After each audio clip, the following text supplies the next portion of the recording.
Recording in progress.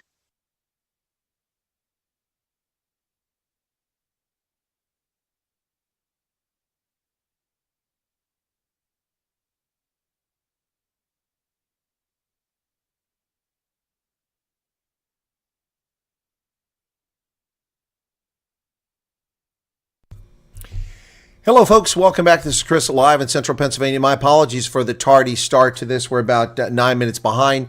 Also, my apologies. My guest is not here. He has the Freedom Front Plus conference. And I've not heard from him. I've checked in earlier, wrote to him, and actually rushed through a production of a video I just did on breaking news about the South African Department of Agriculture visit to Berlin recently. So my apologies. What I've done is I've opened up the Zoom session so that if he does pop up in here, we can bring him in. But there is some breaking news. I can tell you about a couple different things. The first off is that at the Freedom Front Plus conference, Dr. Peter Groenewald has not put himself forward to be the leader, and he has stepped aside as leader of the party, 70 years old this year. I will be having an interview with him to talk about turning leadership of the party over. Dr. Corné Mulder, if I understand correctly, has been elected leader of the Freedom Front Plus, the longest serving member of the current South African parliament. He's been in it since before the National Party left office, Dr. Corné Mulder. So I'll try to get an interview with him as well. And they have a new leader. So, yeah, as I said, Dr. Groenewald stepping aside, going to spend all of his time as focusing on being the corrections minister, and Corné Mulder will now lead the party. So I'll try to get him on the program as soon as possible. Meanwhile, shocking situation in South Africa where the folks went on this trip to Berlin, Agriculture Department. We want to know who's actually running the government of South Africa and who's running ministries. Is it John Steenhuisen? I mean, seriously, folks, unbelievable. Theo de Jager was invited by the Minister of Agriculture, John Steenhuisen, to be part of his official delegation, along with Johan Kotze from Agri-SA. The Department of Agriculture stalled and delayed everything in the run-up to the visit to Berlin, and they only received their official invitation on the day they departed for Berlin. It was very clear that the officials didn't want them to go to Berlin within the Ministry of Agriculture, and de Jager and Kotze only got word of the Expropriation Act having been signed a few days after they returned to South Africa. It was never discussed in Berlin. Now, this is obviously intentional subterfuge by the ANC. If the expropriation without compensation is so just and moral and right, why do you have to do all this subterfuge? Why do you sign it on December 20th, then make a big show of signing it in Davos on January 23rd, and not inform the government and national unity partners? Clearly, the ANC is lying to themselves, lying to the government, lying to the people of South Africa, and lying to the world. And they want to attack Donald Trump instead for their lies. They are pathological liars. And that's the bottom line, folks. This is crazy. This is absolutely crazy what's going on in South Africa. The world must know. Hashtag the world must know what's going on in South Africa. So this is just unbelievable. I was hoping to have my guest on here. Let me see if he's come back to me yet. Still no response from him. I actually called him and no response. This is disappointing. But again, he is at a conference, and maybe that's what's going on here. I don't know. But let me get in the chat here, folks. This won't be a long broadcast if he doesn't show up. I don't want to. This is not a clickbait session. I didn't try to get you in here just to bring you in here to have this conversation. I have a guest. This hasn't happened to me in a long time. Actually, the last time I can remember this happening where the guest hasn't even told me that they're not going to show up would be, when was that? Who is this? Someone joined as a member here. Subscriptions there. I can't see who that member is. And then Lizenda Mellett became a member. Thank you. Martin Williams Barnard became a member. Thank you.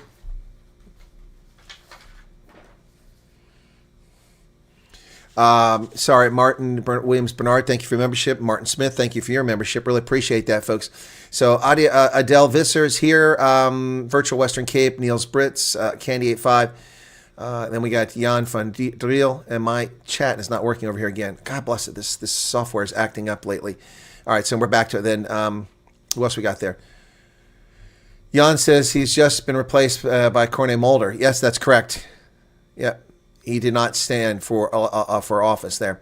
He's still in the party, though. Hendo is here. Elmarie Mayer, Fred, Yolanda, The Outcast, Peter, Anne-Marie Nell, Johan. Okay, I'm looking to see who else here. I can't get everybody here at the moment.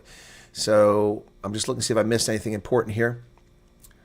Yeah, and Ernst Rhodes with USA and do 2 hour with Tucker. Yeah, that's what I hear.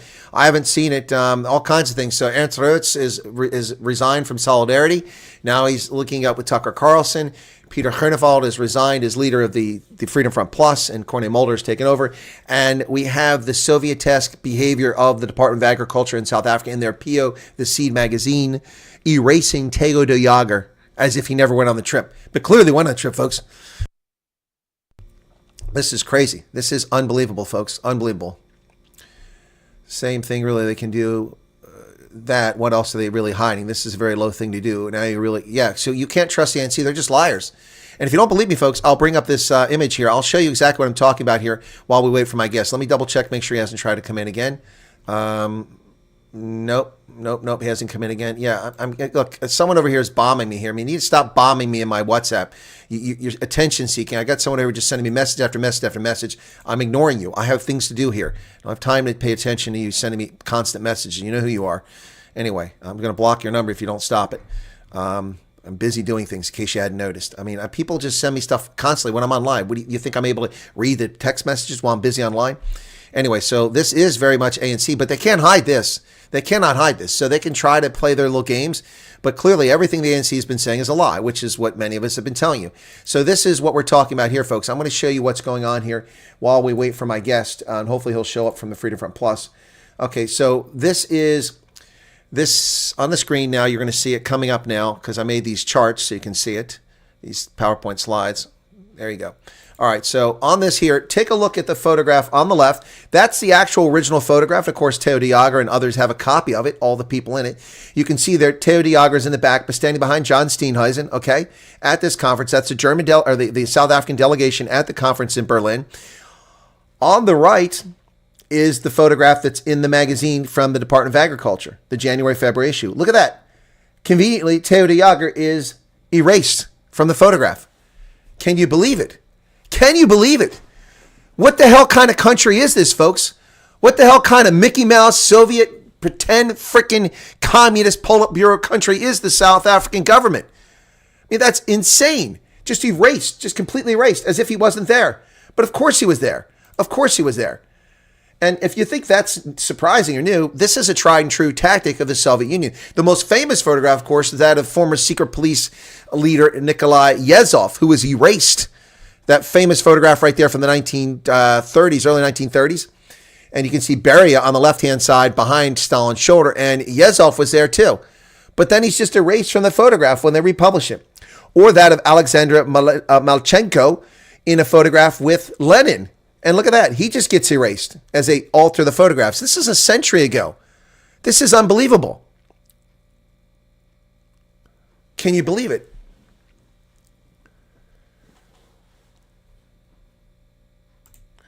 So here you go. Just like the Soviets, the ANC or their apparatchiks in the bureaucracy erase people. Photos done to fit their narrative. So they can lie about this all they want. They can't hide the truth, folks. They can't hide the truth. They try. They can't hide the truth. What was this? Well, let me check and see if he's here. No, he is not. Anyway, I called. No answer. So look, I'm not clickbaiting you, folks. The last time this happened was with Nadine. Remember Nadine, the Afrikaans performer whose mother is her manager at least 5 years ago, promised to come on my show during lockdown and then just blew me off and never showed up. Didn't have the courtesy. I sat here like a fool going live waiting for her to come on. Wow, that was really early days of the channel. So disappointing. Wow. Not keeping commitments, but couldn't be bothered to inform. Yeah, got no interest in the people who, okay. Yeah, I hope you have influence there in USA. Are they taking note of your channel? I hope so. I hope so. Liberals working hard, removing patriots. Ernst Rhodes now. Peter Groenewald. Yeah, I don't think Peter Groenewald was removed by the liberals. I think that's a decision on his own. He's 70 years old. I've already been in touch with Dr. Groenewald, and he's agreed to an interview. I just have to see what the last word from him was. Yeah, he said the question is when we can do it. So we're just waiting for an update from Dr. Groenewald, and I'll talk to him about his decision to leave the leadership of the Freedom Front. Look, Corné Mulder's been there since before Groenewald. He was in the apartheid era parliament. He's the last surviving member of that parliament that's still in parliament. He's been there consistently ever since he joined the Freedom Front, which became the Freedom Front Plus, and he's been in parliament since the 1980s. So it's not surprising that he would take over leadership of the party. But I'm a little frustrated that my guest is not here. I was also supposed to be on Willem Petzer's program yesterday, and I didn't hear from him. Later, he contacted me and said there's no electricity. I guess electricity also knocked out the cell towers because you can't WhatsApp. I'm not sure what happened there. But he invited me on his program. I didn't go on there. So, I mean, things happen. It is South Africa. So there may be a lot of craziness going on with Peter Groenewald stepping aside. I don't know. I'm not at the conference, so I don't know what to tell you there, folks. But this is hectic, is it not? Absolutely hectic. I wasn't expecting to do a broadcast this morning on news, but this is news breaking. It's crazy.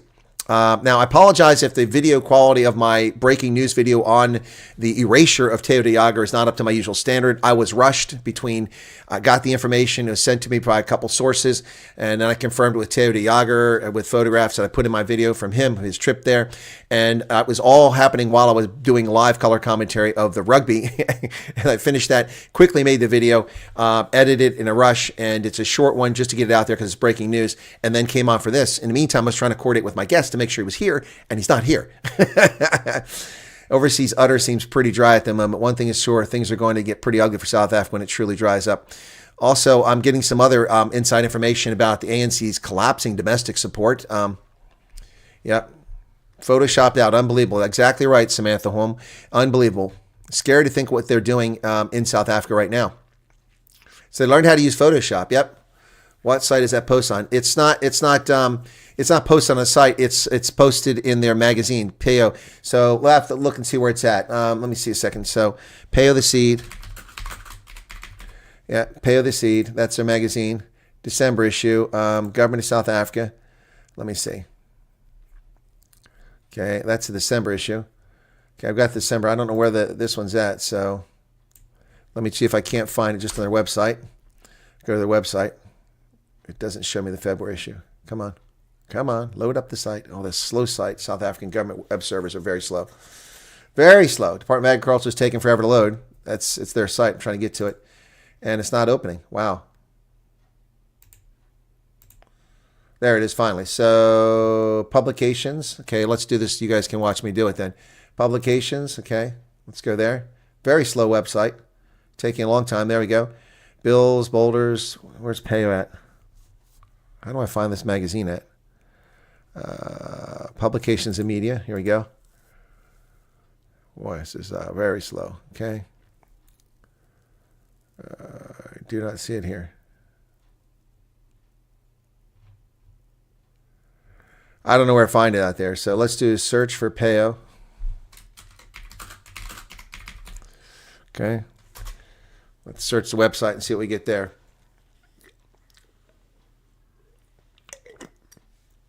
Okay. There it is, January, February issue. Okay. Newsletters. I'll give you the link here in a moment. If it ever loads. Boy, that is incredibly slow, folks. Incredibly slow. Let me take it off the screen while I wait for the pathetically slow servers from South Africa to come up. Okay, Payo the Seed. What issue is that? 21, January, February. There it is. I'll click on it. Okay, got it. Okay. Here's the link. And so you can go check it out for yourself. And let me just see if they've tried to change it now. Nope, it's there. I'll show you the actual site, folks. Wow, this is incredible. So here's the link. Hey, Ronaldo, what's going on, man?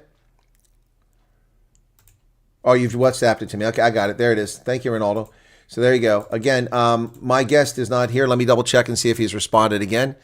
And we had a meeting which went way beyond. He'll be ready in 10 minutes. My guest will be here in 10 minutes. Okay, Roger.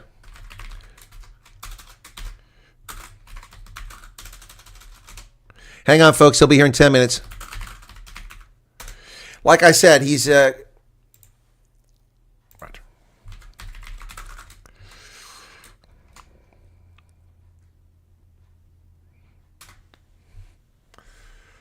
Okay, so he'll be here in 10 minutes. He'll be here in 10 minutes. So don't run off. Don't run off. My guest will be here in 10 minutes. Okay, so I can unpin that message. Okay, unpin message. Okay, there you go. All right, so Ronaldo's in the chat. Where'd he go there? Well, the chat's really moving fast here now. I thought I saw Ronaldo there. Did I not see Ronaldo? There it is. Okay. WhatsApped it to you. Thank you. Let me see what you WhatsApped to me. There's Ronaldo. Oh, no, I've got the magazine. No, Ronaldo, I got it. I just wanted to show them the actual website so people can go check it out for themselves. So here's the website from the Department of Agriculture. I did a search and it went to these. It's under newsletters, newsroom newsletters. Audrey Meyer, thank you for subscribing. So here's the actual magazine online. There it is. Okay, Minister Steenhuisen champions agricultural innovation in Berlin. And we go through all these pictures of all these people in Berlin for this agriculture. We go to page 2, and look at that. Where's Theo de Jager? He's missing from that image right in the center. He's missing. But here he is. Look at that. There's Theo de Jager right there. He's in the photograph on the left, but not in the magazine on the right. This is like the Soviet Union, folks. This is unbelievable. This is absolutely unbelievable. Now, the ANC, if they're so right, so moral and just as Ronnie Lamola claims when he talks to Deutsche Welle, this is necessary. Every country in the world does this. BS. Not every country does. And then he lies. The United States has eminent domain. It's the same as this law. No, it's not. Eminent domain is the same as Section 25 of the South African Constitution. You have to have compensation. But I'm sorry, my friend. I actually know our Constitution, and you're not going to lie to me there, Mr. Ronnie Lamola, the failed justice minister. This is what our Constitution says, and I'll focus on the last part here. The Fifth Amendment, which is the same one where you take the Fifth. I'm not gonna self-incrimination. This is the Fifth Amendment. The Fifth Amendment says that no person shall be deprived of property without due process of law, nor shall private property be taken for public use without just compensation. Ronnie Lamola is a flat-out lying liar. Telling Deutsche Welle and lying to the world that the United States has the same thing as this expropriation without compensation law when we do not. It's constitutionally guaranteed, as it is in South Africa, constitutionally guaranteed. The end is nigh for the ANC, folks. The end is nigh. They are striking out. They are swinging. They are lying. They're deceiving. It's unbelievable what's going on here.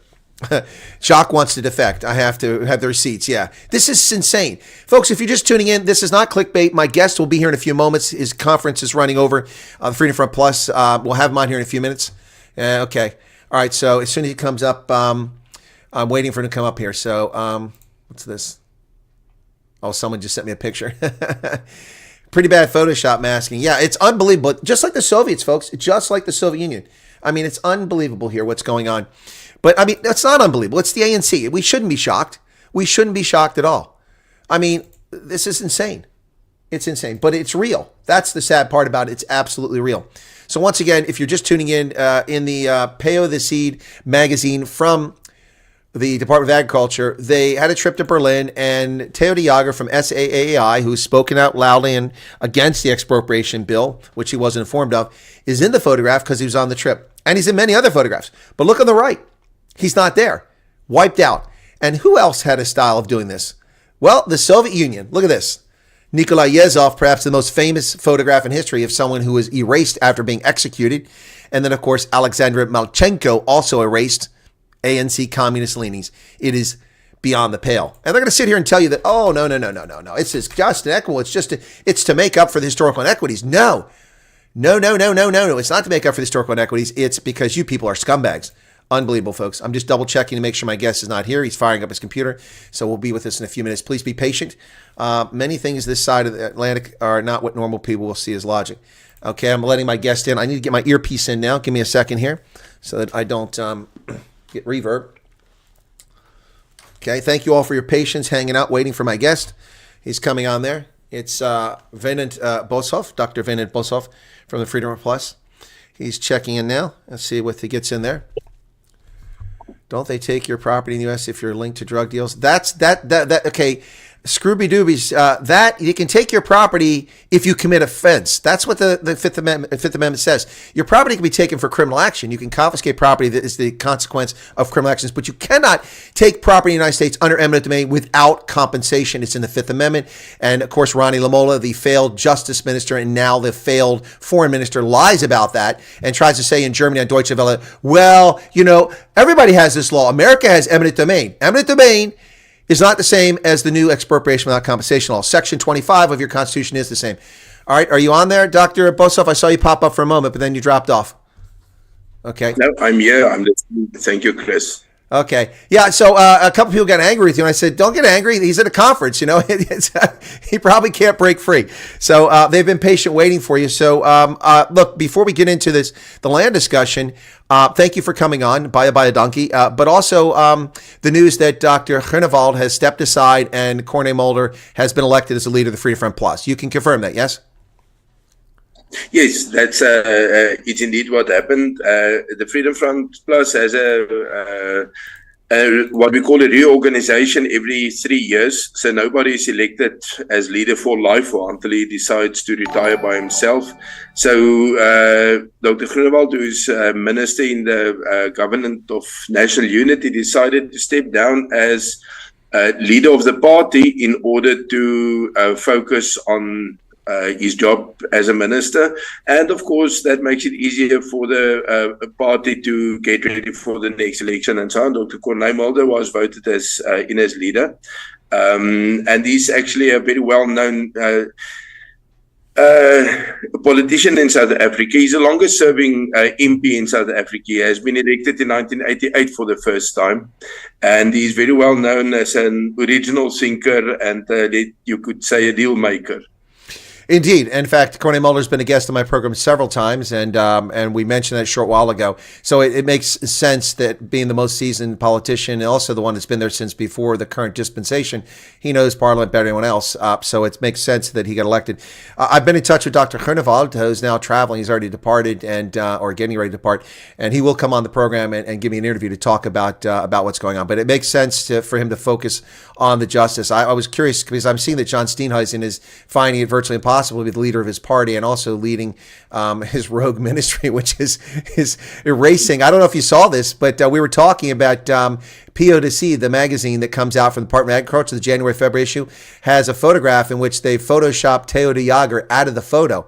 So I just broke that story. I don't know if you're aware of that. Have you heard about that, or probably not yet? No, I haven't. Yeah, of course, Teo de Jager and Johan Kotze from AgriSA and SAAI went to Berlin for the agricultural event with John Steenhuisen and a team from South Africa, and he's been erased from the photograph that's in the magazine. This is like the Soviet Union. It's crazy. All right, so let's get to what we're here to talk about. You know more about this than I do. This story broke. I think Ronaldo did a video on it, a couple other people, but all I have on it is a 3-hour audio, and I didn't have time to listen to the 3-hour audio and interpret it. But apparently there's a proposal or a bill or something that's talking about land being in the hands of people based on ethnicity or race. And this is supposed to be, I guess, a mechanism to implement the new expropriation without compensation. How much have I gotten wrong? And can you tell me about it and what do you know about it? Yeah, I think basically you have it correct. What we could say is that the expropriation law, which was adopted and signed recently, is a preparation for the bill that is following now. Now, the idea with this bill, they call it the equal access to land bill. And the foundation of it is that people of different races don't have equal access to land because a large percentage of the land is in so-called white hands. Now, that is a little bit of a difficult one to really ascertain because our title deeds do not reflect race. So how do you know all the land which are in the name of companies or trusts or communal property associations, those can't be assigned to a certain race group. And we know that every little bit of land which has been bought by the state for land reform purposes were either put into state ownership or in a trust managed by the minister or in communal property associations. So, in fact, we don't really know. What we do know is that commercial agriculture is still predominantly a white enterprise, but definitely not exclusively. And there are calculations that if you guess on the information that you have on a company or a trust or a communal properties association, a CPA we call it, and you make an intelligent guess, you can calculate that something like more than a quarter of the land is in black hands at the moment. But the government and the left-wing parties are not, they're not satisfied with that. In fact, I would say they are putting the cart in front of the horses because they don't know what the extent of land ownership per race is yet.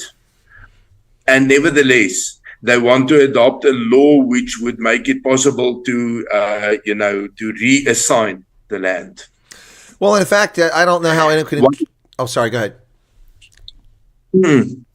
Now, what I would like to say is we still don't have a text in front of us. It's just they want to do it. So okay, so there's no bill proposed as of yet. It's kind of like Parks Towel and the 3% corporate tax.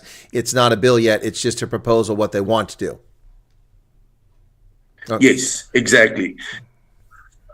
Okay, so I think the most important. We got a slight delay. Go ahead. Yeah. Now, the most important thing to my mind, if I read it correctly, is that the ANC got their 40% in the previous election, coming from near 70% in 2004. And in these 20 years, they went from 70% to 40%.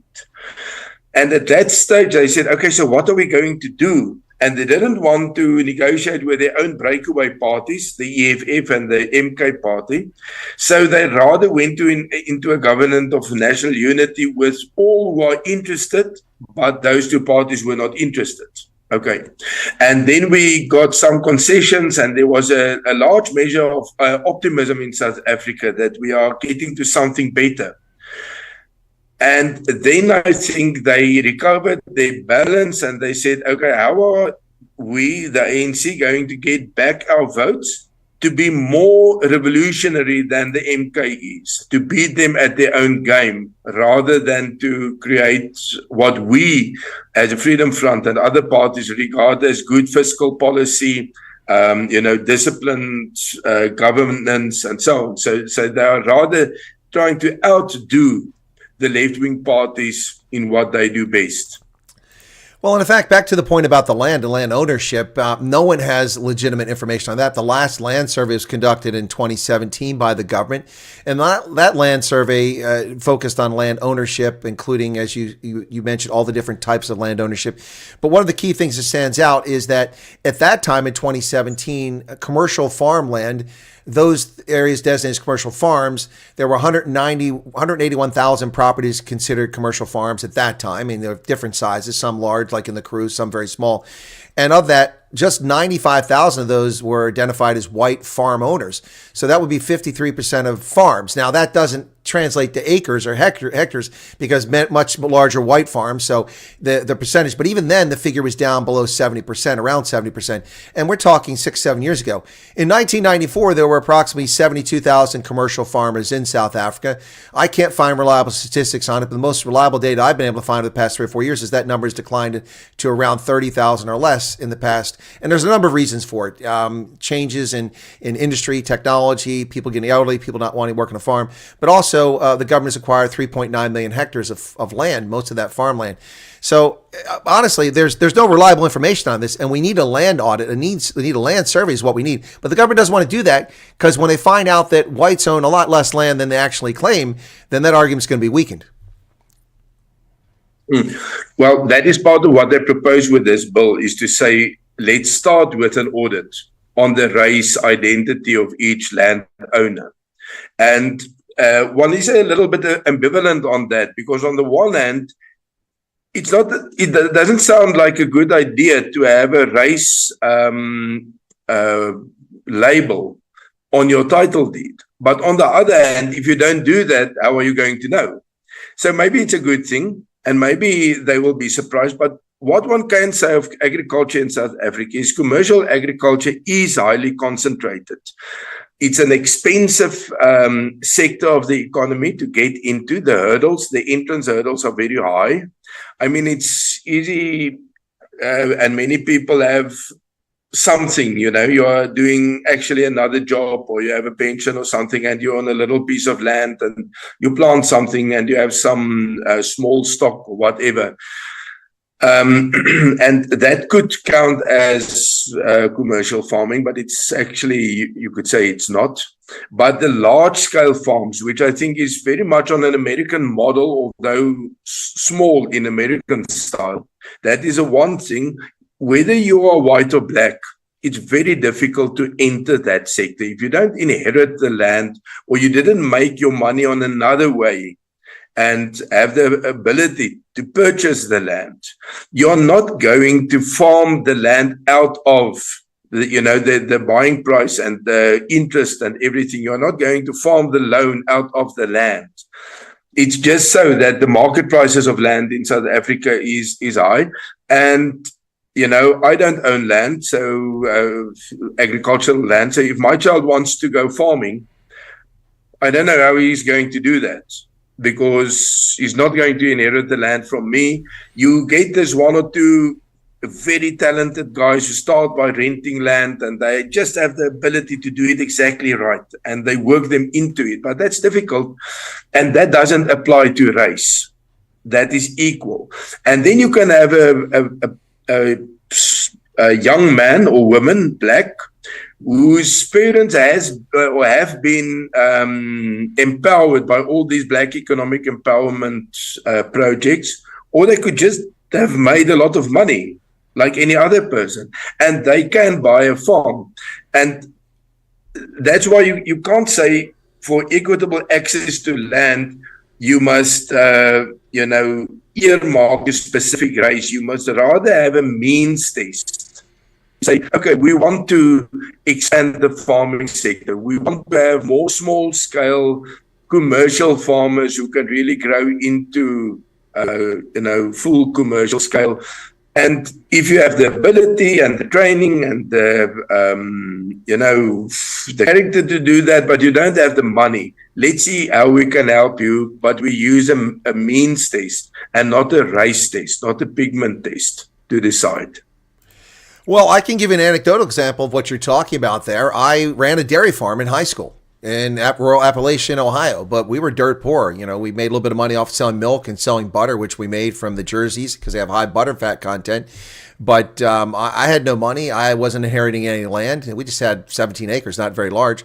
And I had no options. I had no money to buy farmland, desperately poor, so I couldn't go into agriculture. Not that I wanted to, but I couldn't do it because it's just so. I don't have a lot of empathy, but I understand the South African situation historically. But look, I mean, it's no different than if I want to start, an automobile factory. I don't have millions of dollars of capital. That's difficult to break into as well. So people can make the argument that commercial agriculture is difficult to break into, but every industry is difficult to break into. It takes capital, unless you have the kernel of an idea to create an app and you start it and you use a website using someone else's resources.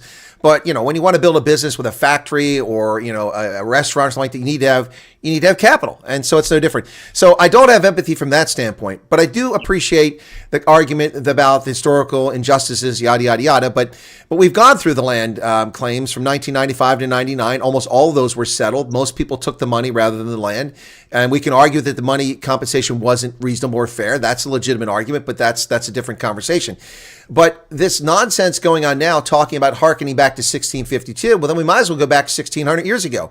This is just silly. You have to pick a point in time, and that time was picked in 1910 as a consequence of the Union South Africa Act, and so that's what they did. So, I mean, that made sense. Everything else is lost to the sands of time, conquest, and history. I mean, because if we're going to play this game, then I own half of Ireland. It was stolen from my ancestors. I own Frisia and I own Denmark. That's mine. I mean, it's just silly. Or we tell the Germans they can all go back to Silesia and Pomerania and East Prussia. That's only 60 years ago.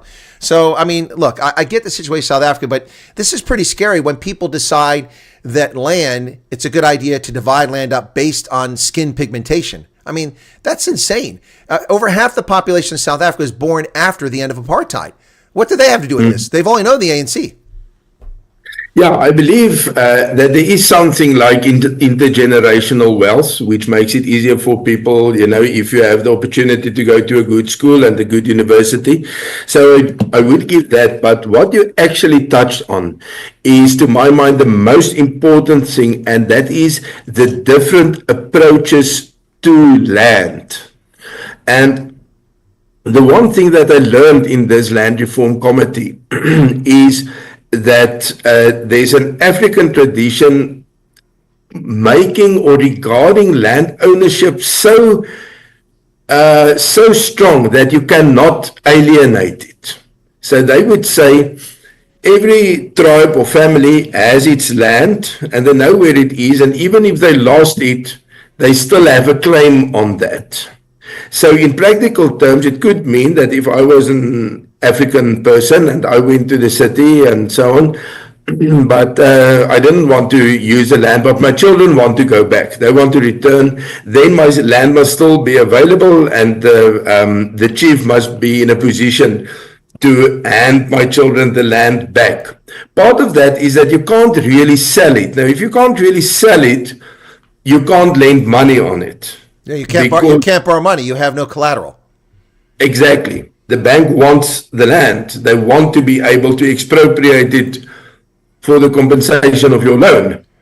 And that is a basic a ground rule, an approach towards land, which makes it very difficult, in which land is very strongly tied to dignity and to identity, and not regarded as a commodity like Western capitalist thinking tend to think about land. And that's why we tend to speak past one another. Mm-hmm. We don't meet it, because the Western, I would say the white, of course not every single white, and of course never every single black person. But the white person would normally say, but land is, I mean, I love the land, I feel tied to it. Tied to it. But if I have to sell it, then I have to sell it, and then I lose all my claim on it. And I realized that. Now, whether the land was conquered at some stage or what happened, you accept that, or we accept that there is a system of title deeds, and the title deed says whose land it is. While what these colleagues of mine in the Land Reform Committee says, is that land is mine regardless of what the title deed says. And the cutoff date of 1913, the 1913 Land Act, they say, okay, but what about all the wars of conquest of the 19th century? Now, the problem of that is exactly what you said. One of the largest ethnic groups in Zimbabwe is the Mandebele or the Matabeles. And they're from South Africa. And they're from South Africa. They could claim basically most of Mpumalanga and some of our provinces. Yeah, and the Transvaal, all of that, yep. Exactly. So that is a problem. It's a kind of a system which could have developed when land was, there in was abundance, lots of when there's land in abundance. Also, let me interrupt you for just a second there, Wynand. The problem with this is that this system that existed in traditional African societies and in traditional societies the world over thousands of years ago functions when populations are small. When you have 3 million black South Africans, you can live like this, but not with 43 million black South Africans where everyone has claim to title. You can't produce agriculture in an efficient, effective manner to make it competitive on the world stage. What you wind up doing is having small, subsistence plots and everybody living in poverty as food imports come in from places like Pakistan where it can produce rice 1/8 the cost of what it costs doing it so efficiently. It's nonsensical, this approach, and it's going backwards. We see that in Peru.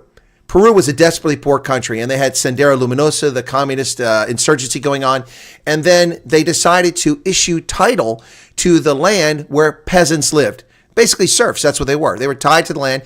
They gained title to it. They had collateral. They had a vested interest in it. They had a dog in the fight, so to speak. They took care of it, and agricultural productivity soared. People could borrow money. They could buy and sell the land, and Peru's economy took off. When you abrogate title deeds, and if you don't want to have this system, you can't function with 43 million. And by the way, one more thing before I get back to you, because I interrupted you, my apologies. But if we're going to play this game, then I'm going to talk to the Nguni-speaking people of South Africa and say, you know what? You're right.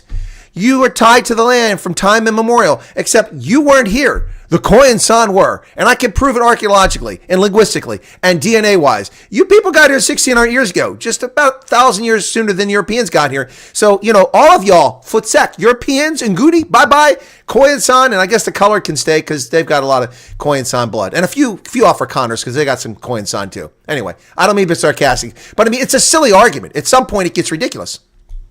No, that's basically the problem, but it's difficult if a certain view is very much ingrained into your culture and your identity for somebody to say, but it's irrational. because it's not primarily rational. It is something different. And that is part of the whole question in South Africa. How do we accommodate both traditional approaches and the modern economy? And I think what many people in power have come to realize in history is that you can't just go in with what would you call it, with one large action and say we demolish the traditional structures, the chiefs don't have any power anymore, we are going to give out title deeds. And part of the problem is some of these traditional areas are in very scenic parts of the country, and what could really easily happen is that people come and buy up the land for a lot of cash, which this person may have never have had such a lot of cash, because poverty is rife in the traditional areas. And then they lose the land and they don't have anything else to fall back on. Now, what we should look into what we really should confront is that land distribution has a way of reflecting the distribution of power. And that is indeed what happened in many colonial countries, Australia, South Africa, the United States. During the 19th century, there was an expansion of white settlements. And there were land wars, and there were land transactions, and there were land purchases. There were many different things. It would be wrong to just say it's only a conquest. That's all that has happened.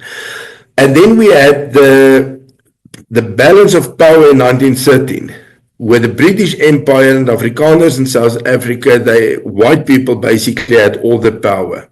And the distribution of land kind of resembled that or reflected that. Now we have a democratic era, and the majority rules. And I want to say we have to realize they are going to use their power to get the land ownership to reflect the demography, maybe not absolutely, but to a greater extent. And we have to respond to that in another way than just saying it's irrational, because it doesn't help to tell somebody else is irrational if he feels he's really rational. And that's where we need some kind of political settlement. Afrikaner farmers go to Mozambique and the Democratic Republic of the Congo and Zambia and many areas, and they say, okay, I can rent the land for 30 years. Can I make money in that 30 years in the way I want to farm it? And if the calculation says they can, then they go and they farm the land. So people have a way of adapting to things, but the important thing is, as Afrikaners, our identity is tied to South Africa. We can't go somewhere else, but then we become something else. And we need to have a settlement of the politics in South Africa to say, okay, but there's some area that you can really claim and that is yours. And then we can start negotiating land settlement elsewhere in South Africa with the security that we have something of our own and we have somewhere to perpetuate ourselves as a nation. Well, understandable. But the problem with this is that Ramaphosa has just been underhanded in all this. First off, he signed it on December 20th and didn't announce it. Under the South African Constitution, you can make a challenge, a Section 80 challenge, Section 81 challenge. I'm trying to remember which one is. I think it's 80. 81 is the directions how to do it, in which you have 30 days after a bill has been signed. If 1/3 of the parliamentary members sign a letter to the Constitutional Court, they must review it. They can put a injunction to freeze it, or they can just adjudicate it and decide whether it's constitutional or not. That's one way to basically veto a law, to use American terminology. Unfortunately, he held on to this and didn't disclose it to the public, which he's required to under the Constitution. You must make a timely disclosure to the public. He didn't do that. He waited 35 days and made this silly little "I'm signing at Davos" after telling the world that South Africa is open for business. Then he signs this expropriation without compensation, which, by the way, for the audience, this isn't about land. This is about property. Read it. It's about property. So he signs it. So now there's no time to do it. Now, I've talked to people. There's an opportunity to do a challenge, but it didn't happen. And so now that 21 days are gone, or the 30 days are gone since he signed it then, today it's over. So you can't even do that. This expropriation without compensation is unnecessary. They have the means to get land, and they're not using it. They're not distributing the land very well. I'm losing sympathy for this whole argument. For a long time, I've been sympathetic to righting historical wrongs, but the ANC's had 30 years. They have had trillions of rand of resources. They have pilfered money. They've behaved like a kleptocracy. I can run through the list of corruption scandals, which you know very well. The arms scandal, the travel gate, the oil gate, Dr. Zwelin Kizi and his digital vibes, the PPE theft, the Vreda dairy farm scandal, the asbestos tenders in the Free State with Ace Magashule, Zandile Gumeda's 178 counts of corruption, Paul Mashatile living in a 28 million rand house. He has no money. I mean, I could go on forever here. And then we see pit latrines in schools 30 years afterwards. The ANC 10 years ago was able to build 100 schools in a year. This year they built one. I mean, there's something seriously wrong here. And righting historical wrongs is fine, but you have to be serious about it. And this whole conversation about land, they're not serious about it. I mean, it really isn't. I appreciate what you're saying, Dr. Boshoff, about how there are different cultural views towards land. But again, this isn't going to be solved. I mean, we see here what's happened in Shisheho. So Ramaphosa signs a bill and then publicly announces on the 23rd of January. And then just within days, we see people in Shisheho and Polokwane occupying land, saying, well, we're expropriated because it's for public good, and we divided land into stalls. We expect the municipality, Polokwane, will support us with schools, with clinics, with road, with plumbing, electricity. We expect it to show up here, and we know that we'll win because Ramaphosa says we can do this. And then we saw it in East London. And these are the ones that are in the press. And by the way, the first was covered by SABC, and they never followed it up. But none of the media in South Africa are talking about these land grabs, which are taking place all over the country right now. Are you aware of any of these land grabs? Or is it something you've seen, or do I have the full totality of the land that's being grabbed right now?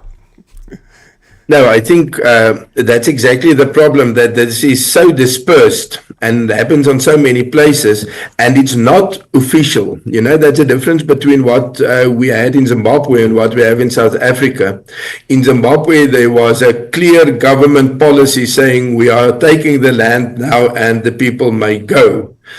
Two things in South Africa which are not official, but which are part of this whole story, is the farm murders and, let's say, illegal settlements on empty land, empty in inverted commas, because all land is the property of someone, belongs to somebody.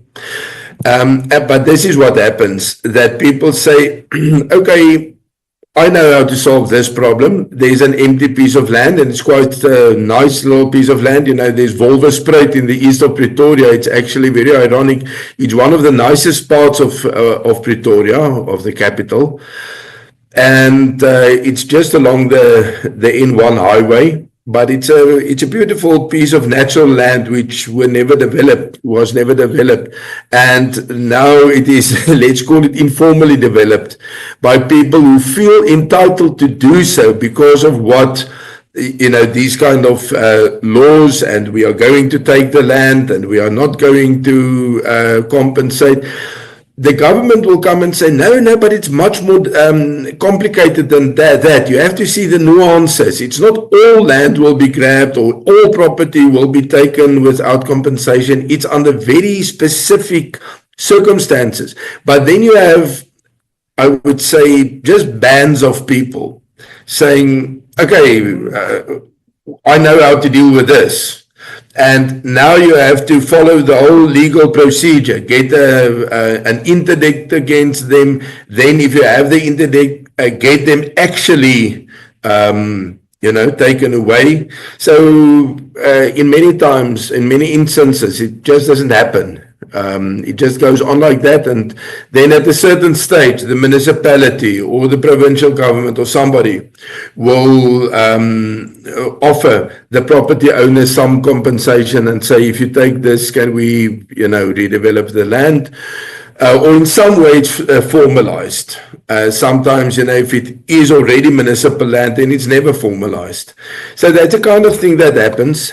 And you are right that the government, they had the moral high ground during the previous era because they said, all we really want to be is equal. Just give us the equal opportunities. And back at home, they were communists. They planned to expropriate or to nationalize banks, mines, farms, and all that kind of thing. That was ANC policy.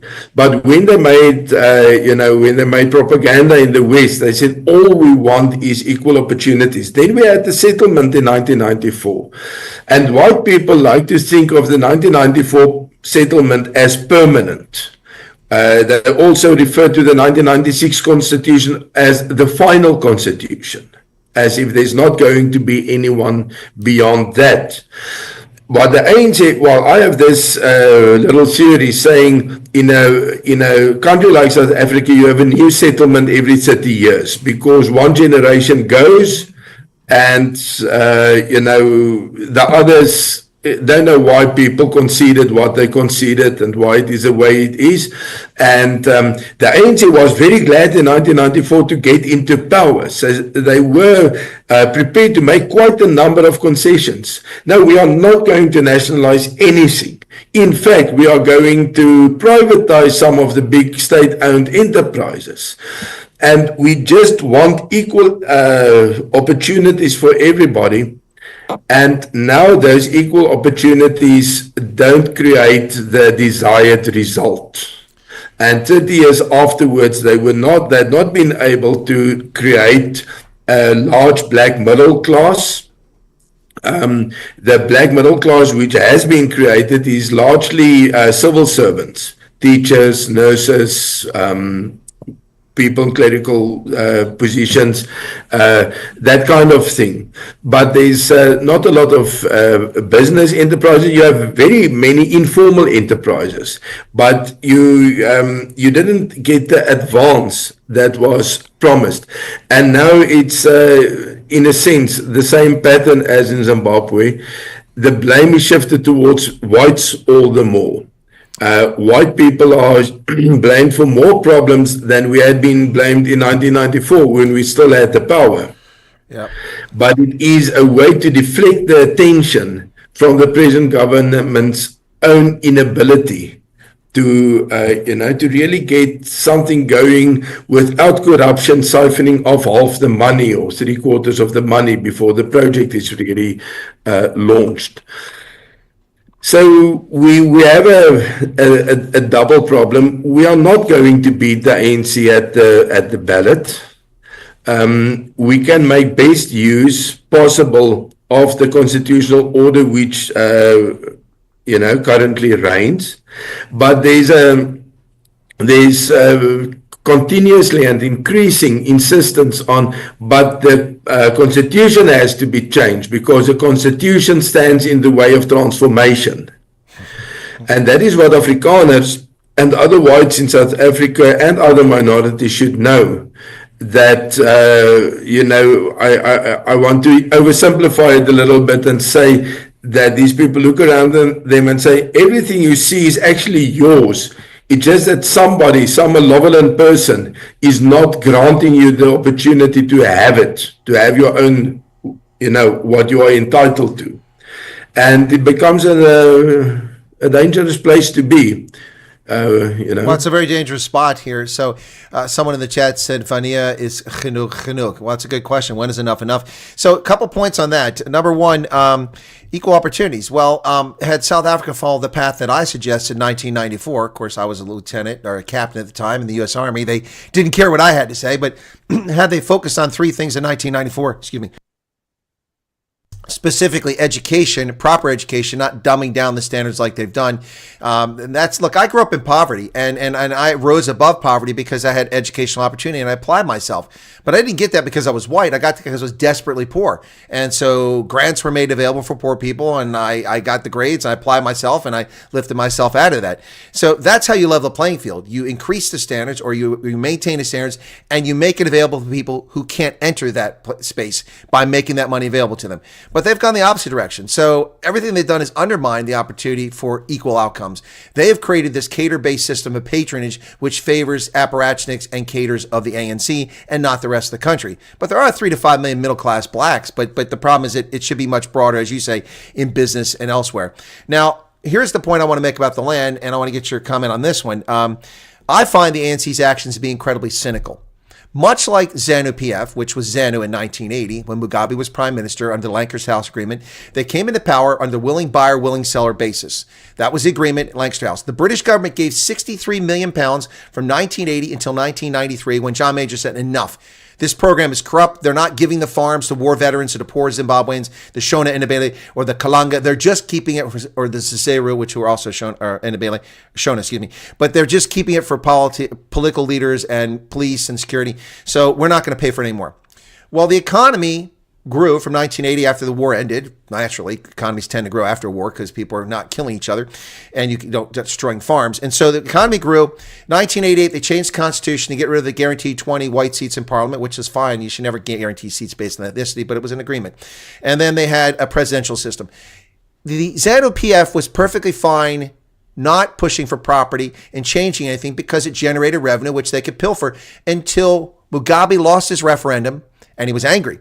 And then commercial farmers, frustrated they were forced to sell their grain at below market prices to the government, the Grain Marketing Board, who profited and took the money in the pocket themselves, the difference between the market price and the under market price they gave the farmers.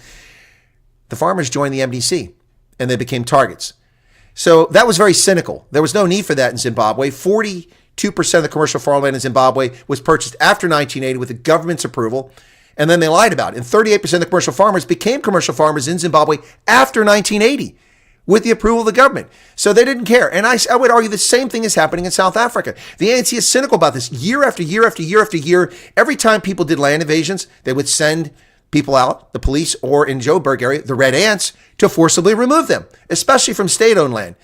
And they bought 3.9 million hectares. They provided virtually no extension services, no grants, no capital, no training, no farm equipment, no implements. And they throw people out there. This isn't about this, in my view. I don't buy this story at all. This is about political power. As long as the gravy train was continuing, ANC leadership didn't give a flip about land reform. And the fact that they've given it to radical communists and taken it out of the agriculture department tells me they really don't care about it now, those guys from ATM. So to me, Dr. Boshoff, it's very cynical. This did not pass. This expropriation, you were in Parliament. This thing came up before your time in Parliament. It came up every year. Someone in the ANC proposed expropriation without compensation, and that was shot down. The ANC never went for it. And then a weak Cyril Ramaphosa, who barely won the leadership against Nkosazana Dlamini-Zuma, he gets in there, 36 more votes the other direction. She is the leader of the ANC and the president. So he's weak. You look at his cabinet, it's full of Zuma stalwarts. So he doesn't even control his own cabinet when he started out. He's very weak, and this gets into Parliament, so he lets it sit there. And we talk about it for year after year after year. And as the ANC gets weaker and weaker and weaker, the EFF wasn't a big enough threat to them, but MK is. The loss of EFF voters and loss of MK voters now, especially in KZN, where they lost 45% of the vote. That's insane. This is very cynical. My view, it's entirely cynical, and it's going to lead to complete collapse of South Africa. These land grabs are insane. I mean, and people don't realize this. Just because your land has been expropriated without compensation doesn't mean you don't owe the bank. You still got to pay the loan back. This is a recipe for complete collapse. I mean, what have I gotten wrong there? You can correct me on any of those points. No, it's exactly the situation. What we really have, is one country with two systems, and the problem is you can't mix the two. The kind of traditional approach to land, which we discussed earlier, and which can never be expropriated. You can't even lose it if you want to. I mean, that's a principle. That might work quite well, but then you will never have a commercial system of agriculture, producing large surpluses, able to sell it, and to hedge yourself against international markets in terms of staples and such things. But the ANC is you could say it's a tired organization, but it's not one that, they're not very inclined to losing power. They really want to keep the power because for many of the people over there, it's the only thing they can do. It's not as if they can go start a business or maybe have the knowledge to go into some academic institution and do something over there. So they need to be inside government and they need to have their hands on the levers, and they're going to do whatever is needed. And what you said about Ramaphosa when he took over from his predecessor Zuma and beat the ex-wife of President Zuma, Nkosazana Dlamini Zuma, is that he responds to his enemies by trying to outdo them at their own stuff. Their own game. Yes. So you want to beat me because I don't expropriate land without compensation. Let me show you how I do it. Yep. And that's basically the story. The education bill, the Bella bill, which is a problem to Afrikaners especially, but I to think everybody. I think to everybody. I mean, if you're a Tswana speaker, your child at 5 should go to school speaking Tswana and learn English as a second language. Yeah. It's one of those other things that we have a type of conceptual problem. As Afrikaners, we regard Afrikaans mother tongue education as, you don't really have to argue about it. It's sacrosanct. Yes, and we think it's useful, except for being sacrosanct, it's very useful. Now, in the African nationalist view, they decided that the emphasis on mother tongue is a way of divide and rule. So they aspire to higher positions by way of acquiring a good usage of English or whichever European language, Portuguese, French. I think those are basically the three ones. So they don't develop their mother tongue to the extent that it can be used as academic languages, because which one in South Africa are we going to develop? And if not one, how many? And then, which? So if you look at South Africa's economic heartland is Gauteng, this Gauteng province. That is maybe about half of the whole South African economy. Now, everybody wants a control over Gauteng. It would be nice to have some cultural heimat somewhere in Limpopo, if you are a Pedi or a Shona or a Venda or something, somewhere in KZN if you are a Zulu. But that doesn't give you the control over the South African economy. And that's why South Africa's territorial integrity must remain intact for the African nationalist view of life, of world. Because how is a small nation, a member of a small nation like the Vendas, like Ramaphosa, ever going to have the power of this whole economy? Only if the country remains one country. The Zulus, as a big nation, they actually think that they should have control over everything, but they don't have any legitimate claim over Gauteng. But if the country as a whole remains a unitary state, then they have the control over everything. So I think that South Africa really needs to take a federal route, but there are very strong forces against that, because that will remove the ways in which you can siphon off the economy into private pockets. Now, I read a funny thing once, about 10 years ago, I don't know if it's true anymore, but the question the writer asked was, Asian countries are not less corrupt, or Asian governments are not less corrupt than African ones. Why are African countries so poor? And this also said the reason is because Asian people becoming rich from corruption keep their money in the country. So it doesn't exit the economy. While in Africa, they tend to have bank accounts wherever. These days in Dubai or Abu Dhabi or somewhere like that, but even Switzerland. So the money is siphoned not just out of government, but out of the country. Now we really have to get to a post-colonial mindset. And the post-colonial mindset would say, the center of my world is my country.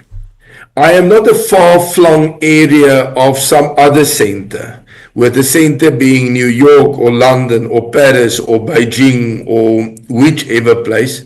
The center of my country is my area, or of my life is my country, and that is where I want to invest. That is where I want to have value added to products.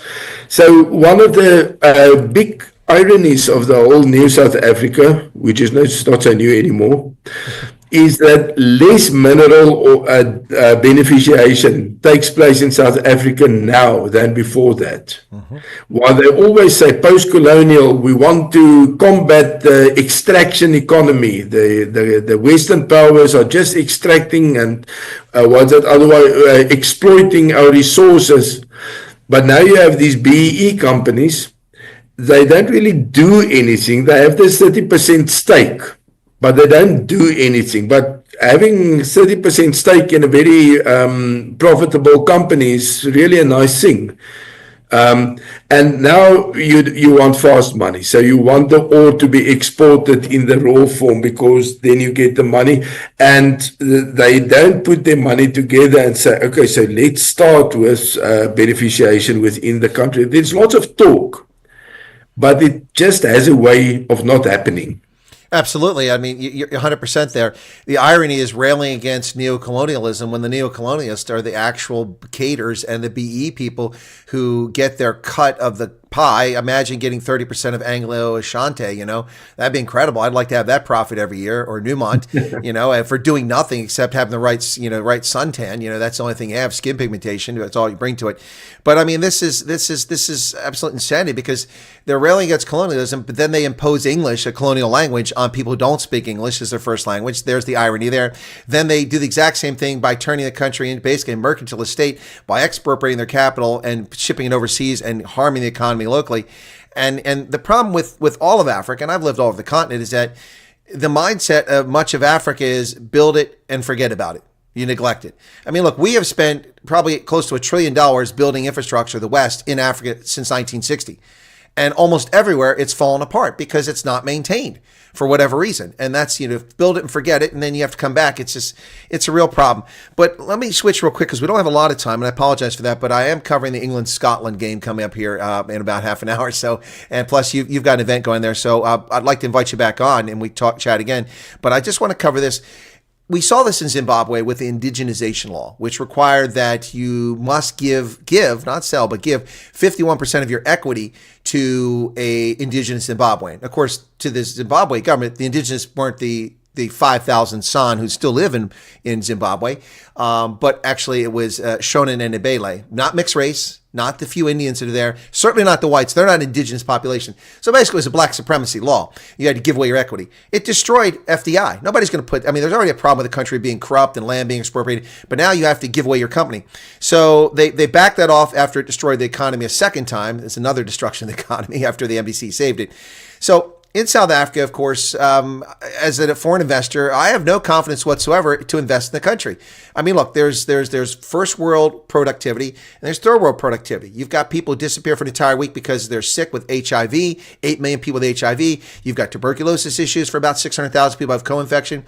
You've got funerals of people die, they disappear for a week. You've got low education levels across the board in much of the country, low expectations, low work ethic. Just so you got that. Then you've got to hire your own security. You need G4S to protect your stuff. Then you got to replace your trucks every few months because they're falling apart because of the potholes on the roads, and because all the trucks are on the road because the rails have been torn up, and there's no electricity. You got to provide your own generators, and the list goes on and on and on. And on top of that, you got to give 30% of your equity. And if you don't do that with a 3% corporate tax, they're going to take it anyway. They're going to charge you 50%. It's insane. Why would anybody invest in South Africa's economy right now, especially after Ramaphosa says we're open for business? I don't see anything open for business. I can take my money and go to Liberia at a higher risk with a higher rate of return and become a multimillionaire in 18 months. I go to South Africa, I'm just going to beat my head against the wall. No, exactly. I think that indigenization kind of legal framework, which is meant to build the local economy, does exactly the same, because the only way and the only enterprises one would invest in is something that you could extract, still make money, although you only have 50% of the stake or 49% of the stake, and doing as little as possible, because beneficiation or value adding or whatever you want to call it costs money. You have to invest into infrastructure, buildings, stuff that you can't take on a train or on a ship and take it back to wherever you come from. So you invest as little as possible, make as much possible money as soon as you can, and leave, because anything else is going to be confiscated by the government in any case. So I would really say, if we want to look at the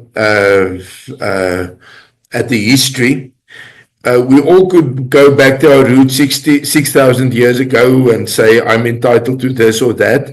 But what one should understand is, when you take over a country, like the ANC did in 1994, you could say you take over all the taxes spent until the time that you take over the country. And you take over an income stream of taxes because of that economy. And then there's also some money in private hands. Now you should be able to, if you use the capital that has been invested wisely, and if you use the income stream wisely, you could really leave the money which is still in private hands right there in order to guarantee your income stream, because that is what the tax is. But now they decided, no, they've actually used up all that, and now they want to delve into the private property also. And that is a problem that we need to address, to say, okay, an economy can't work like that. But on the other hand, the appeal on our dignity, restore our dignity, is so strong and so popular that I'm not exactly sure that one is going to convince the government that you are doing it wrong. We had this golden opportunity with the government of national unity, and it didn't work. So, there should be some standoff with each group bringing the power it has. And in that sense, the executive order of President Trump helped a lot, saying, we also have some soft power. We don't only need to roll over every time that you say you don't like us. And it's a funny thing, President Ramaphosa refers to the land ownership in South Africa as the original sin. Now, the original sin means it all started there, and that means that you are telling people you are wrong, not because of what you did, not even of what you inherited, but because of who you are. Yep. And that is the essence. Well, that's racist. That's all that is. That's nonsense.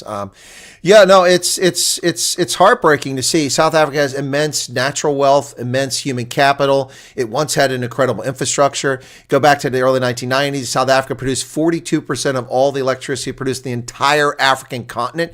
Now, to be fair, that was 750 million people, not 1.3 billion people, and there was a lot less electricity. But still, a little country of 34 million people at the time was producing that much and shipping it throughout the region to the Southern African power pool, to Namibia to Botswana to Eswatini to Lesotho to Mozambique to Zambia to Zimbabwe, and now you can't even keep the lights on. It's South Africa's the most romantic country in the world. You have dinner by candlelight every night. It's no, but seriously, Yeah. it's very frustrating here. The Starlink story has gotten a lot of attention lately but they never applied for the ICASA application because they knew they'd have to give over 30%. But they're not going to do that, and so South Africans suffer. This is an incredible resource. It could have created a local part of Starlink, which employed probably hundreds of people, all because they want to enrich people. And it's really sad because it doesn't get to the people who need it. The number of black people living in poverty is 3 times as many as it was under the National Party, because the population is so much larger, and the ANC has done nothing to fix it.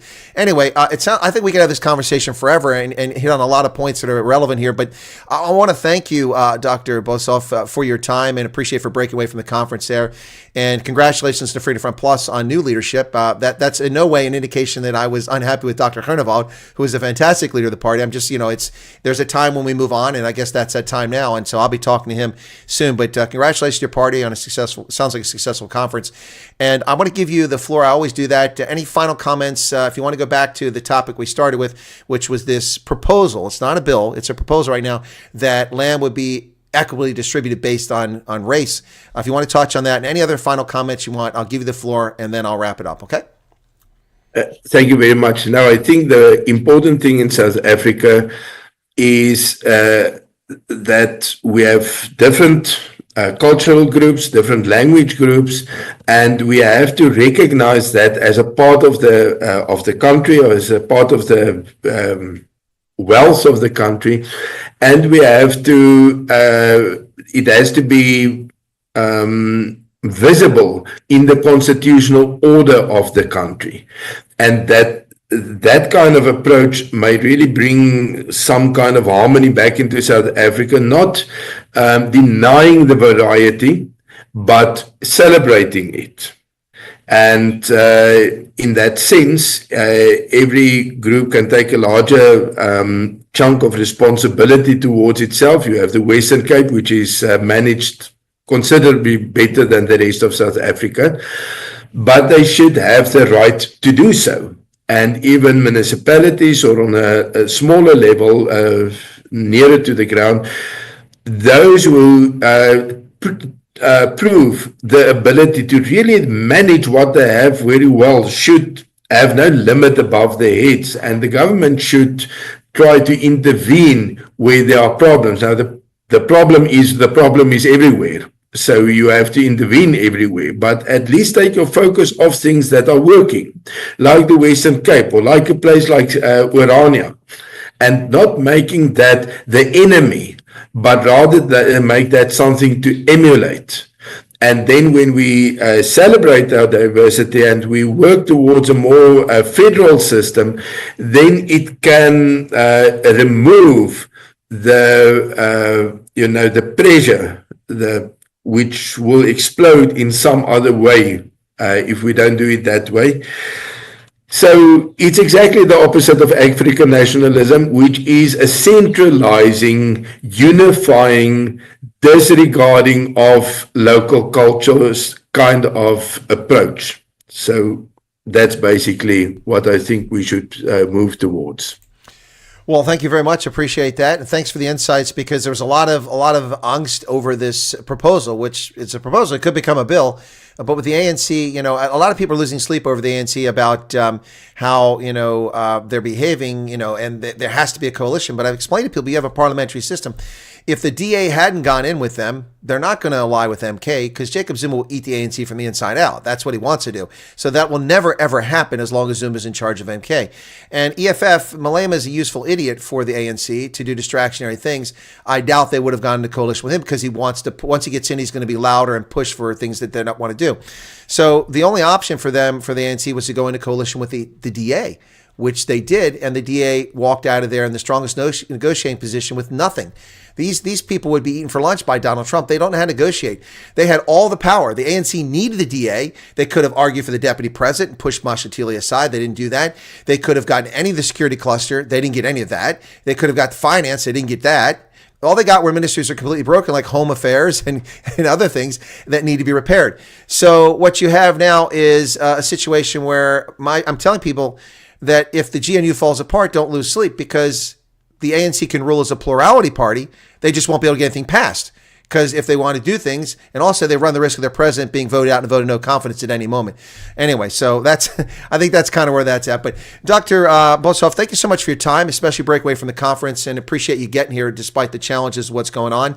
And you're welcome to come back on the program. I'm happy to talk to you. Maybe after we hear more. I mean, it's a crazy world. We got Dr. Groenewald stepping down today. We've got the Department of Agriculture erasing Theo de Jager from the trip. We've got Steve Hofmeier's Ons Blut is Oranje, not to be confused with the settlement of Oranje, but the color orange. And now we've got this expropriation. It's a crazy world, but I'd love to have you back on and talk about some stuff next time, okay? Thank you very much, Colonel Wyatt. It was a pleasure. Bye, being with you. All right, likewise. I'll let you drop off and I'll wrap up because I've got rugby to cover. Thank you. Goodbye. All right, bye-bye. All right, folks, that was Dr. Wynand Boshoff, and we talked about the agricultural situation and land there. So very interesting conversation. I'd never spoken to him before, so this was kind of a cool one. So thank you all for joining us. I'll be on Rugby Ascendant here in a few minutes covering the England-Scotland game. Be rooting for Scotland, but I don't think they're going to win today. They've got too many injuries. Thank you all for being here. Be sure to hit the like button before you leave. And there was a super chat, which I missed there. My apologies. Let me go back and try to cover that before we leave. If I missed super chats, it wasn't intentional. We have to recognize those things because people put that in there. Now somebody wants to ring my door, bothering me on a Sunday or Saturday. And we got the 70 Rand from Debbie Fox. It was just a super sticker. Thank you, Debbie, for that. Appreciate it. And we'll catch you all later on. That's going to do it. Cheers, everybody. God bless. And see you on Rugby Ascend hopefully in a few minutes. Bye-bye.